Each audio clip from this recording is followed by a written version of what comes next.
Hola Pablo, hoy hablamos de la película Back to the Future, Volver al Futuro, parte 2, part 2.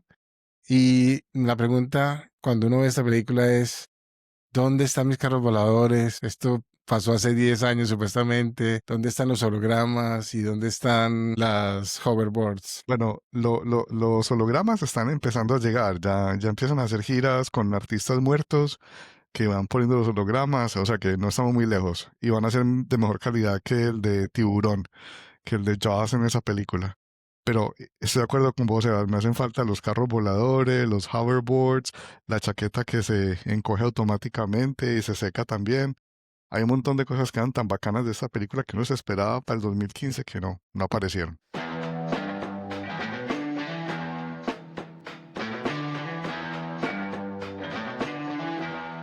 Okay, Johnny, this one's got your number on it. Let's jam. Hola a todos y bienvenidos a un nuevo episodio de Cinema Jam, en el cual dos amigos discutimos diferentes películas de género y este mes lo tenemos dedicado a esas secuelas infravaloradas, esas secuelas que creemos que son mejores de lo que realmente la gente o los críticos las analizaron en su época. El día de hoy estamos hablando de la película de 1989, Volver al Futuro, parte 2, en la cual estamos no solo volviendo al pasado, sino que viajamos al futuro, al presente. Tenemos un montón de cosas interesantes para discutir, porque este es Es un increíble. salta por todo el pasado, el presente y el futuro. Como siempre soy Sebastián Gómez, desde Austin, Texas, y me acompaña desde Montreal, Canadá. Pablo Vélez, ¿qué más, Sebas? ¿Cómo vas? ¿Cómo va todo?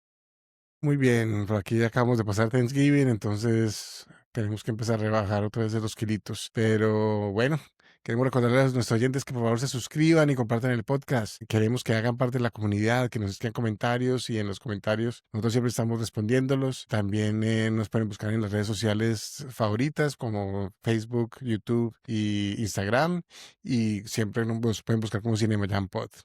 Entonces, Pablo, arrancamos de una vez con Back to the Future Part 2. Excelente, adelante. Listo, entonces, como mencionábamos ahora, la película salió en 1989. Esta es una secuela dirigida por el mismo director original, Robert Zemeckis, que después de pronto es un nombre conocido pues por Roger Rabbit, algunas otras películas pues como Forrest Gump y bueno, Contacto, Castaway, Contacto. Contact, que es muy famosa y una de mis películas favoritas de ciencia ficción. Realmente el Robert Zemeckis siempre fue muy conocido por que trabajaba muy bien con efectos especiales. Muchas de las últimas películas que ha hecho pues tienen alto uso de efectos especiales, animaciones ultra realistas, pues o por lo menos que se consideran ultra realistas, pues como el Expreso Polar, pues, Beowulf, o sea, tiene de todo, pues, o incluso, pues, el que mencionamos ahora de Roger Rabbit es definitivamente un clásico con unos efectos especiales de animación en 2D muy bien realizados. La película es escrita por el mismo escritor de la original, de la primera parte, que es Bob Gale, escrita también, pues, por Robert Zemeckis, es, por lo menos el equipo creativo mantiene como esa distancia, y es parte de una trilogía. Y es también coproducida por Steven Spielberg.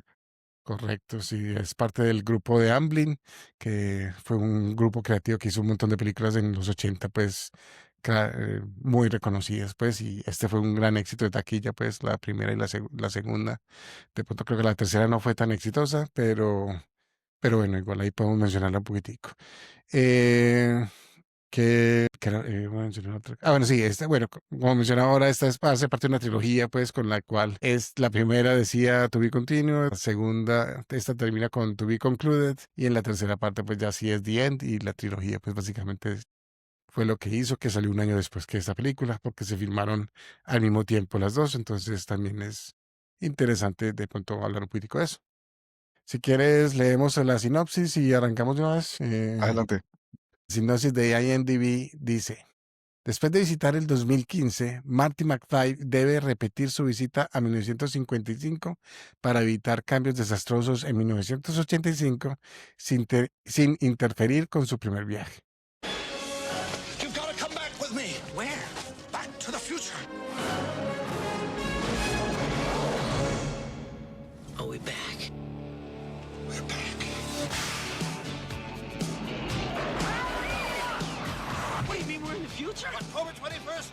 15. Marty, we're gonna be able to see our wedding. Wow. The future. I gotta check this out, Doc. Bueno, después de ver el tráiler, Pablo, y después de ver la película, ¿cómo te pareció Volver al Futuro parte 2? Pues es una película que siempre me ha gustado mucho. La trilogía de Volver al Futuro siempre ha estado pues como muy en mi lista de películas favoritas, sobre todo la primera. Y la segunda no me la he visto tanto como la primera. Estoy de acuerdo con lo que hice al principio, que la tercera de pronto no fue como la más relevante de la trilogía, ni tanto por la crítica en general, ni tampoco pues personalmente. No es una película que digamos me vea yo frecuentemente, por algún motivo como que nunca me hizo clic el tema pues como el medio oeste. Pero esta película, Back to the Future 2, siempre me ha traído mucho porque tiene como ese elemento como un poco más oscuro por algún motivo que fue muy común en las secuelas que hubo en mediados de los ochentas, en las cuales tuvo que ver algo Spielberg, como con Indiana Jones, bueno, George Lucas con La Guerra de las Galaxias, aunque George Lucas y Spielberg eran muy amigos en esa época. Y ahora con esta película, con la trilogía Back to the Future, siempre hay algo un poco más complejo con la segunda película comparada con la primera, que es mucho más blanco y negro, más historia tradicional de los malos contra los buenos, donde los buenos siempre terminan ganando. En estas todo siempre queda un poco más ambiguo. Y hacía mucho tiempo no me la veía a Sebas y me gustó mucho volverme a ver. Sí, tengo que admitir que a mí también me gustó repetirla, me pareció bastante entretenida y mucho más ambiciosa que las otras dos películas. No voy a negar que se nota que la plata de la trilogía la metieron fue en esta. ¿Cierto? Pues en la tercera, obviamente, pues por la reconstrucción del pueblo y todo ese tema de volver al pasado en 1885, es que ocurre la tercera parte. Es interesante, pues, como que la plata se ve en esta. Sebas, no solamente la plata en el tema, pues, como digamos, de vestuario y de escenarios y demás, sino también lo ambicioso que vos decís es también con el guión, con la historia. Porque como así es cuando la estabas introduciendo hace un momento, en esta película los personajes van al futuro, regresan al presente, regresan al pasado, tienen que evitar que el Un presente pasado. alternativo, que eso es interesante Exacto, es mencionarlos. mucho más complejo. Hay una escena, creo que es como en la mitad de la película, un poco más adelante, cuando el doctor Brown explica el concepto lineal del tiempo y cómo se puede hacer como desviar ese concepto de lo que es la realidad actual por un pequeño cambio y cómo no pueden volver a viajar al futuro para evitar que se apodere del almanaque el personaje de Biff. Tienen que irse al pasado porque ya el futuro es un futuro distinto al que ellos ya conocen. Esa parte de ahí me pareció muy más compleja de lo que me acordaba y muy interesante. Muy interesante. Sí, la verdad, el MacGuffin, pues, de todo ese tema del almanaque, pues, vamos a decirlo, pues, así que contemos un poquitico la parte de la historia. A la final termina la primera película. En esta arranca la segunda película básicamente con los últimos 5 minutos de la primera. Solamente que en esta cambian a la protagonista mujer por otra actriz distinta. Es como lo único que cambia. Elizabeth Shue y al principio como que me muero en caer en cuenta que creo que a todo el mundo le pasó lo mismo, como que no cae en cuenta que la misma, pero que no es la misma, Que no es la misma de la primera eh, película. exacto, la misma novia de Michael J. Fox. Sí, bueno, sí, no importa. Pues Elizabeth Chu, pues a la final fue la que creo que quedó más grabada, irónicamente, pues en el colectivo, pues, ¿cierto? Entonces llega el Doc Brown en una máquina, en el mismo DeLorean, pues, de la original, pero en esta vez voladora, y se lo lleva al futuro porque hay un problema con los hijos de Marty McFly. Entonces es como ayudar a los hijos, pues, como para que no caigan en una crisis, pues, digámoslo así, pues, que terminan en prisión, destruyendo a la familia. Pero por la misma visión de Marty, él compra un almanaque que tiene toda la información de todos los deportes, básicamente entre 1950 y Las 2000, creo que es. estadísticas de Las los resultados, o sea, estadísticas. todos los resultados de todos los partidos de todos los juegos, básicamente de Mario McFly era hacerse rico haciendo apuestas. Y Biff, que es el villano de la primera, termina robándole la idea y robándole el carro. Pues no, ellos no se dan cuenta, pues, sino ya luego. Porque cuando vuelven al 1985, ya al presente, pues, de la película, del mundo de la película, es que se dan cuenta que ha cambiado todo, ya es un mundo más violento. Básicamente, Beef es, la verdad, yo decía, "Jue madre, se Decilo, parece a Trump, decilo, decilo. se parece a Trump con el pelo así, como una peluca y de verdad, me parece muy curioso, pues Es como increíble, la verdad. alguien completamente corrupto, o sea, es supremamente corrupto, que compra a la policía. Y Zane es uno de los, de los minions de Beef. Me pareció muy charro y entonces les Pero, toca, ahí es cuando empieza, me menciona Pablo la escena que, ok, hey, no, tenemos que volver al pasado, encontrar cuándo vamos, cuándo es, y son unas exacto, escenas de acción muy buenas, esto es la verdad de suspenso, porque pues Beef se lo está esperando, pues el Beef de 1985 pues fue advertido de que todo eso iba a pasar y bueno, y vuelven al mismo año, en el mismo momento de la uno y hay unos efectos especiales muy buenos en los que muestran pues a los dos Marty McFly, a los dos Doc Brown, y me pareció muy bien hecho. O sea, se nota, no voy a negar que se nota pues el efecto especial, pero la sincronización me sorprendió pues que lograron sincronizar la historia para que cuadran eso. Y ahí es cuando listo, ya al final termina y bueno, ahí ya por un accidente causa pues que Doc Brown vuelve al pasado 1885, que ese es el final, pues.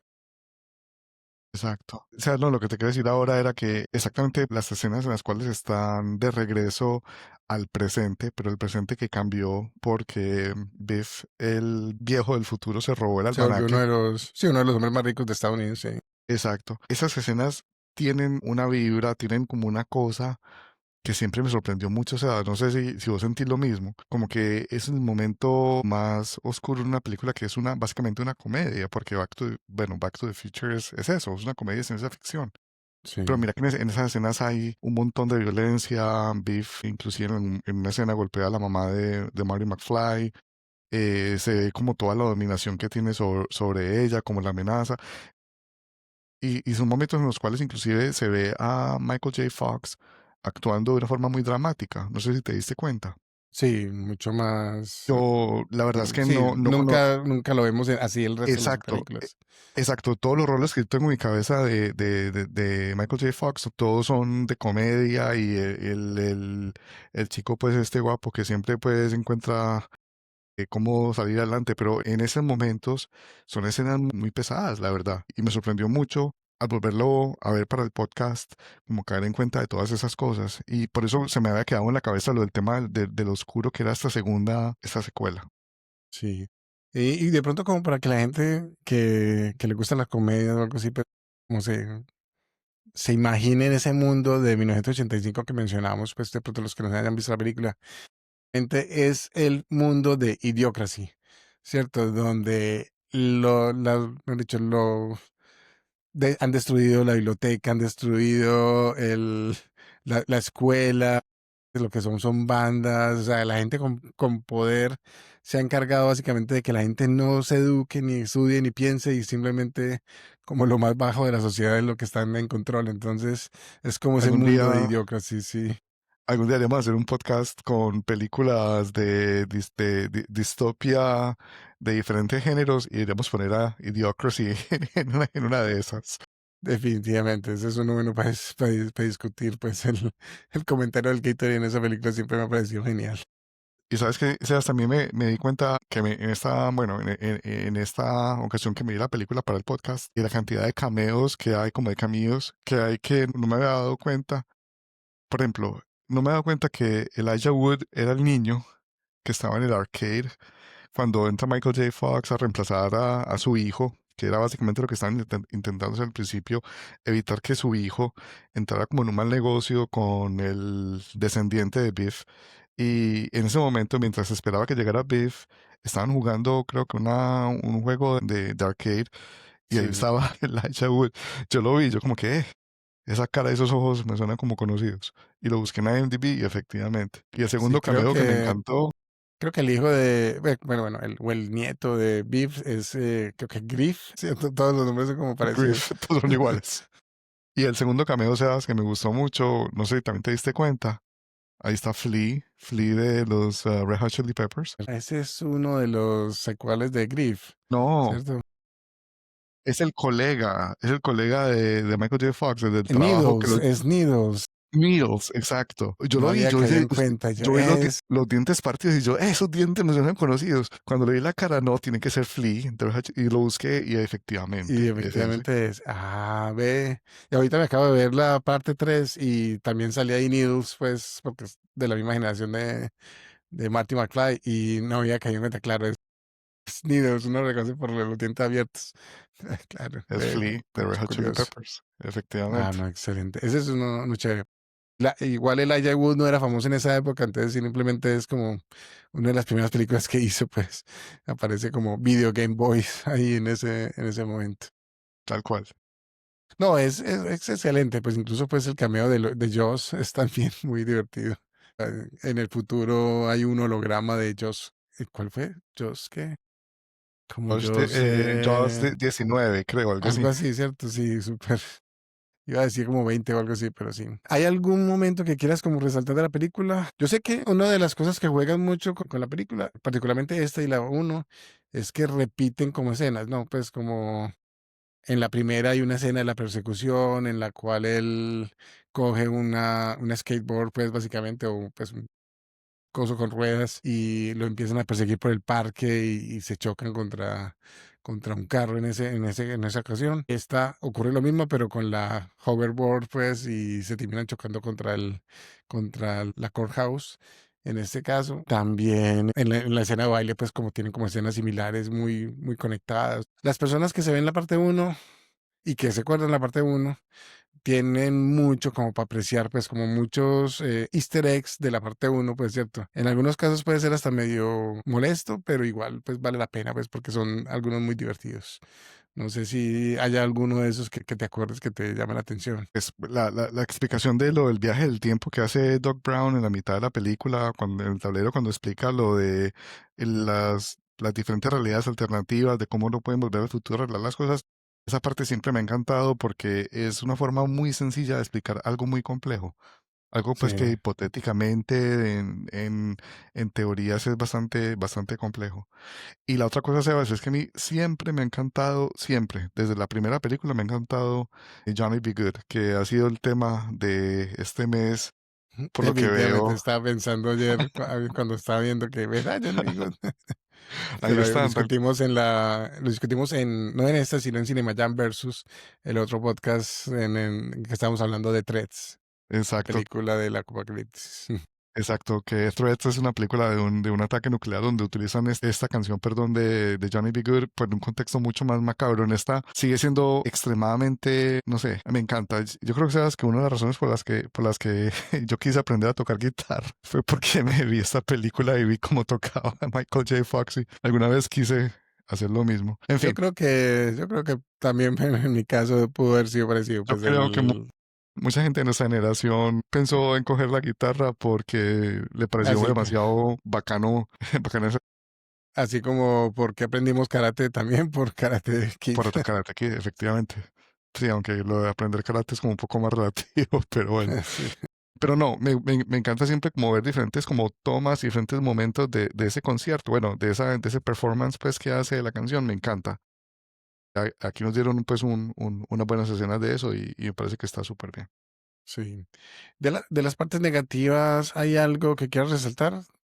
A mí de pronto no te voy a negar que la parte en la cual Marty McFly está tratando de robarle el almanaque a Beef me pareció un poquitico exagerada porque era como que, casi, otra vez no, casi, ¿no? En esa fue como que donde trataron de ponerle como el humor, pues, donde la película, es verdad, tuvo muchas partes donde el humor no estuvo ahí, como que le dije, ok, vamos a hacer esta parte como más slapstick, como más silly, de él tratando de recuperar el almanaque. Solo la última parte cuando le quita lo que piensa que es el almanaque al director de disciplina del colegio. Se me olvidó el nombre de... Lo peor es todos que lo dicen varias veces. Así es, yo sé quién Strickland. es Strickland, sí, Strickland, sí, James Tolkien como Strickland. Y es como la única parte en la que me pareció charro, pues, porque lo abre y no es el almanaque, sino ¿cómo es? Ulala. No sé a ti cómo te pareció esa parte, ¿te pareció medio forzada como a mí o no te importa tanto? No, esa parte, digamos que era como, sí, como lo que vos decías, pues como un poco como muy evidente que era la parte pues que están intentando hacer como esa comedia tipo slapstick, pues como muy obvia, muy, pues como in your face. Pero tal vez la parte que no sé, Sebas, que siempre como que me pareció, entiendo por qué la hicieron, porque obviamente tenían que mostrar cómo era el futuro y estaban mirando el futuro de ellos, de Michael J. Fox y de la esposa y de los hijos. No sé, Mm, como que la escena de la comida, cuando están como todos como comiendo, que hacen la pizza en el microwave, en el microondas. No sé, esa escena me parece que es un poco como banal, como superflua, como que realmente sí, no tiene mucha... Si toda la intención era que el personaje pues de Elizabeth Shue, de... ¿Cómo se llama la chica? Se me olvida. De Jennifer. Elizabeth. No, Jennifer, Jennifer. no, Sí, Jennifer, sí. Jennifer. Si Jennifer, pues como que entrara en shock y se quedara pues como dormida, podrían haber hecho como otra forma. O sea, obviamente querían mostrar cómo era la vida de ellos en el futuro, pero me pareció un poco como forzado, Sebas. Y obviamente ponen a Michael J. Fox en el personaje tanto del hermano como de la hermana. Y siempre me pareció, El de la hermana me distrajo mucho el de la hermana, no voy a negar. sí, ahora no sé, a mí no sé, como que esa escena siempre me ha parecido como el momento un poco más aburrido de la película. Y lo volví a ver ayer y no sé, no me dijo mucho, la verdad. No, a mí cuando aparece la hermana y es él, pues como que, ok, no, esto ni parece mujer, ni actúa como mujer, Exacto, muy forzado, sí. exacto, Y la sí. forma como ponen a Jeffrey Weissman para reemplazar a Crispin Glover como George McFly, y lo ponen boca abajo para que no se note, me pareció también medio... ¿Vos sabes por qué Crispin Glover no volvió a esta película? ¿Hay Creo alguna que razón para hubo eso? peleas de que estaba exigiendo mucha plata o algo así, pues él se creía como una mayor estrella y creo que a la final dijeron, pues la verdad, no lo vamos a necesitar para esta. Simplemente reutilizaron y pusieron dobles en algunas de las escenas donde lo necesitaban de pronto. Reutilizaron al final lo que tenían de él. Lo que no me acuerdo es si él es en la tercera. Voy aquí a revisar. Mientras vos revisas, sí, cuento a vos y a todos nuestros oyentes que para aquellos a quienes les guste este actor, Crispin Glover, que en mi opinión es un actorazo y es una persona extremadamente interesante. Hay una película muy buena de 1986 que se llama River's Edge. No sé si la has visto, Sebas. Entonces sí, de pronto sí. Yo sé que he visto varias películas de él, pero no recuerdo de qué se trata esa. Esta es de las primeras películas como nihilistas de jóvenes, de teenagers pues, de Estados Unidos. Es la primera película de Keanu Reeves y es como de un grupo de jóvenes en un pueblo perdido en la mitad de la nada de Estados Unidos, que uno de ellos mata a su novia y todos como que simplemente no reaccionan, como que siguen adelante en su vida como si no pasara nada. Es una película, el término es nihilista, como sin sentido, como una cosa muy impresionante. La actuación de Crispin Glover es como, no sé cómo describirla, Sebas. Es una especie como una especie como de psicótico, loco, cómico, macabro. Es impresionante. Y si vos te das cuenta que es el mismo papá de Michael J. Fox Sí, en Back to the Future, es aún más impresionante ver la actuación que tiene esta película. La tenés que ver. Es de lo más impresionante que he visto em, como actuación de alguien con un color, con un carácter tan distinto a la expectativa como que uno tiene de ese actor. sí, no. Aquí estaba confirmando y definitivamente fue una disputa de salario. Tenía como unas aspiraciones muy grandes, se creía una estrella y a la final como que... y uno ve pues que a la final pues lo afectó mucho porque a la final no tuvo muchos papeles protagónicos después de esta. Sí, sí.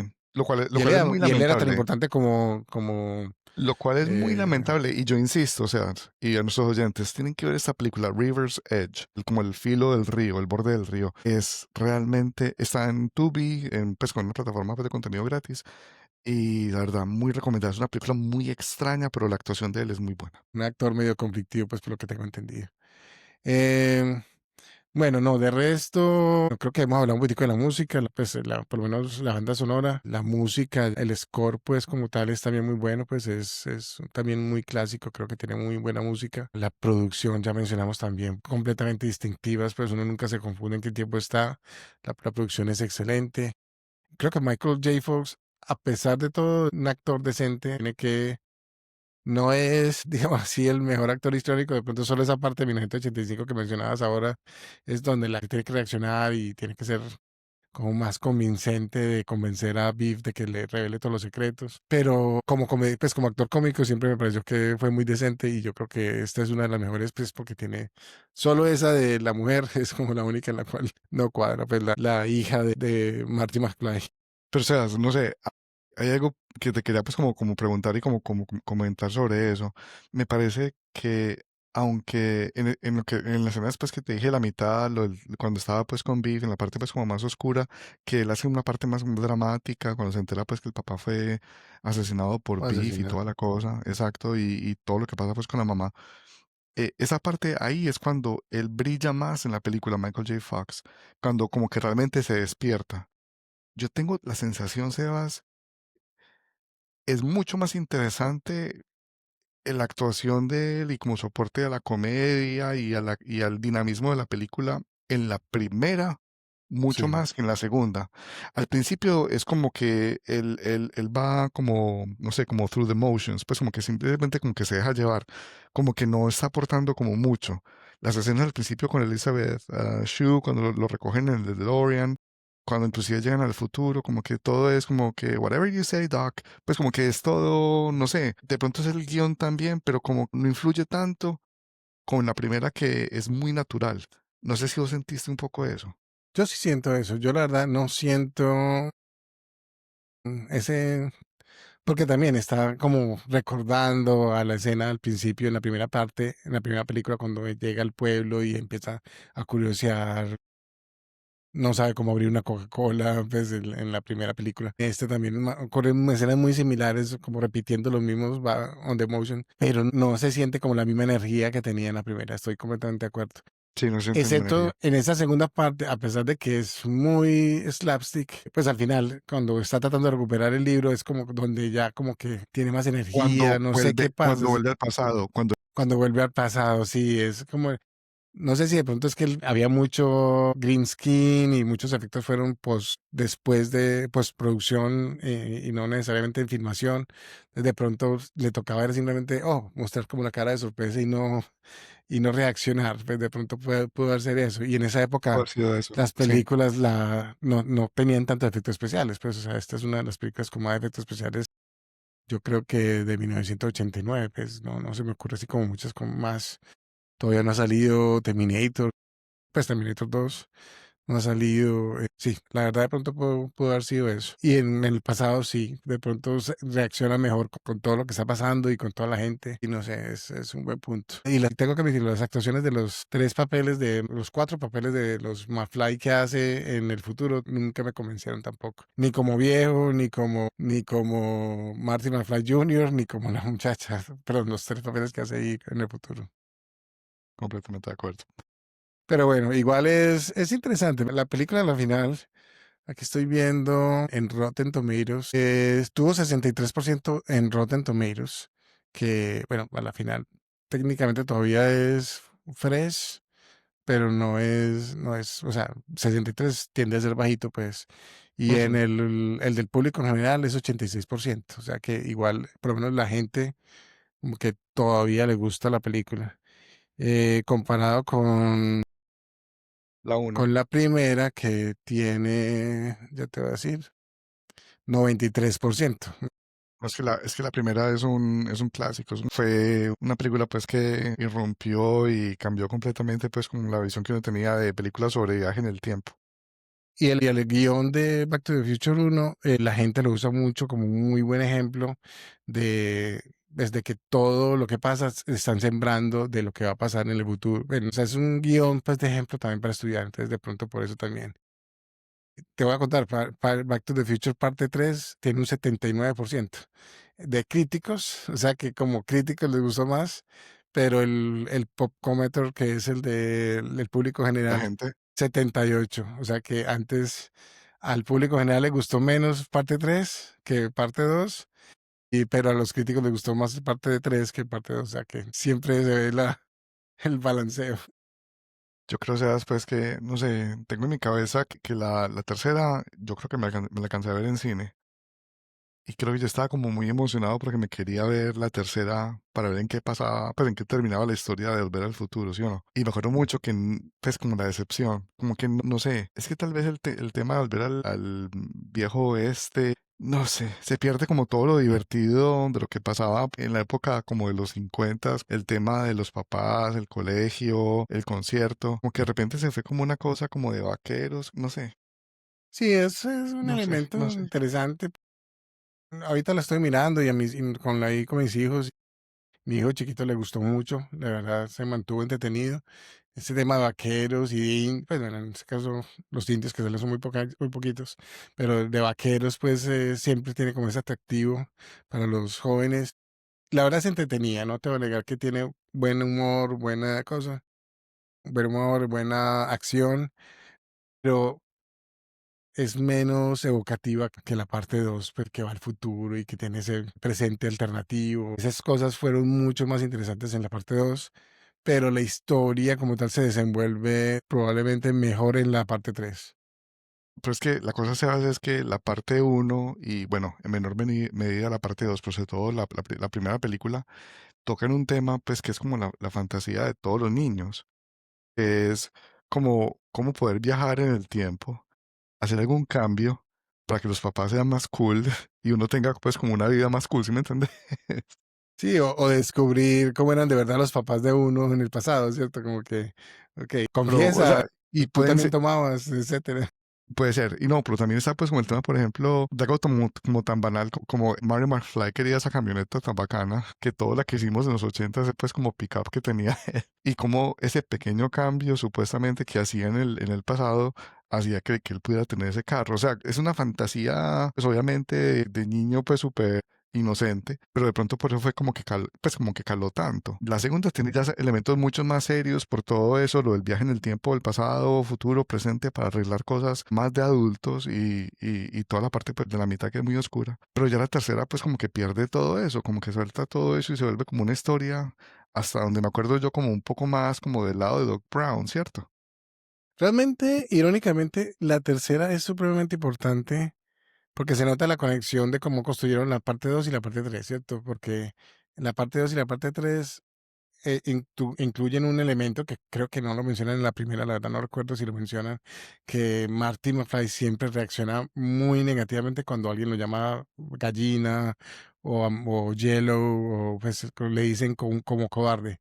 En la 2 es supremamente importante y en la 3 también es supremamente importante, pero si no pasa lo que pasa en la 3, mejor dicho, no, como que no se mejora y a la final, pues eso, todo lo que pasa en la 2 que cuentan en la 2 se resuelve en la 3. Entonces sí es como una historia completa y es muy importante y es también como porque Doc Brown menciona en la parte 2 que ya que voy a destruir la máquina esta y voy a dedicarme a estudiar el otro misterio del universo, Las mujeres. las mujeres. Entonces en la tercera es que descubre el amor y lo importante que es pues tener a alguien y Sí, pero es, se pierde la parte como divertida de acción, fantasía que tiene la primera. No sé, por eso se hace es que de pronto no pegó sí, no, igual es lo divertida, que yo no voy a pensaban que negar. iba a pegar.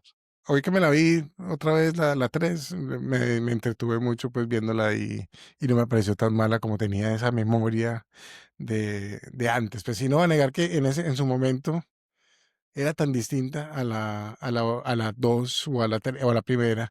Y yo creo que yo alguna vez te conté esa historia de que la primera, yo me la vi en VHS y quedé tan obsesionado con ese continuará que a cada rato iba a preguntar que si había salido la parte 2 ya se veía en el alquiler de VHS y no había internet. Entonces no sabía que iban a demorarse 4 años más en sacarla o 5 años más en sacarla.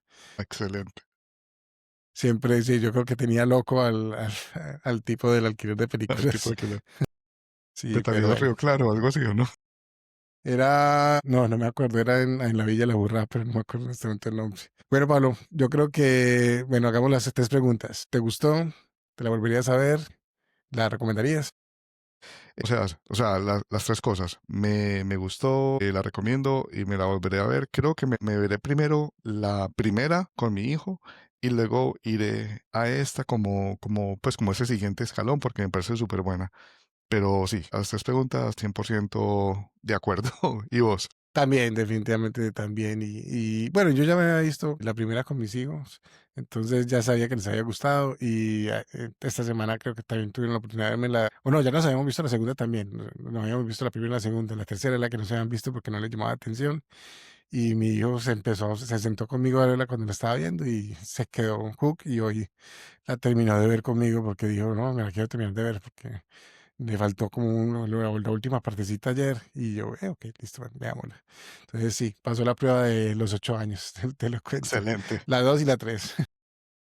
Eso es una prueba muy importante. Bueno, muchísimas gracias a todos nuestros oyentes, agradecemos su tiempo. Por favor, compártanos, suscríbanse y dejen sus comentarios. Nosotros siempre estamos viendo los comentarios, respondemos rápidamente. Queremos crear esa comunidad y por favor, para que también crecerla, pues nos pueden buscar como Cinema Pod en las diferentes redes sociales, Instagram, YouTube, Spotify o en su plataforma de podcast favorita como Apple Podcast, YouTube también, Pocket Cast y otras así. Pablo, ¿tienes una última cosita para recomendarnos? Tenía una recomendación, pero como ahora mencioné, primera, ¿puedo hacer dos recomendaciones, Sebas? Sí, claro, sí, sí, claro. Pues la primera, volver pues a decir que la gente, nuestros oyentes deberían ver esta película de River's Edge, El filo del río, El borde del río, de 1986 creo que dije, donde actúa Crispin Crispin Glover Glover. y también está Keanu Reeves. Es una película muy interesante, bastante extraña, es un espacio, un mundo muy bizarro y sobre todo pues por la actuación de Crispin Glover. Es una cosa psicótica espectacular. Y la otra recomendación, porque me la acabé de ver anoche en Amazon Prime, por lo menos en Canadá, no sé si en Estados Unidos, en Estados Unidos hay un documental, bueno, no es un documental, es como una serie, son 8 episodios que habla de las 101 películas de terror o sea, los momentos más miedosos en historias de terror de todo el tiempo. Los 101 películas. Entonces son 8 episodios donde hablan película por película los momentos más miedosos. Y la verdad fue muy, muy divertida. Fue como binge watch, me la vi eso así súper en un fin de semana. La recomiendo mucho. Excelente. Por un lado, yo voy a recomendar Back to the Future Part 3. La verdad, me la volví a ver, de una vez conecté y me dije, "Bueno, pues vamos a ver el principio o algo así. Y es una historia completa. Yo no voy a negar que uno sí siente que la historia falta, pues obviamente queda con el cliffhanger en la parte 2, pero me parece que cómo resuelven todo el resto de lo que pasa es muy bien manejado y tengo que admitir que tengo que darle créditos a no solo a Christopher Nolan, a Robert Zemeckis, sino también al director, al escritor, creo que se llama Bob Gale, si mal no recuerdo. Me pareció que trataron muy bien, pues, cómo resolver y conectar todo, pues, todo lo que pasó en las anteriores. Entonces me pareció muy interesante. Excelente. Bueno, hasta la próxima. Keep jamming about movies. Muchas gracias a todos. Hasta la próxima. Listo.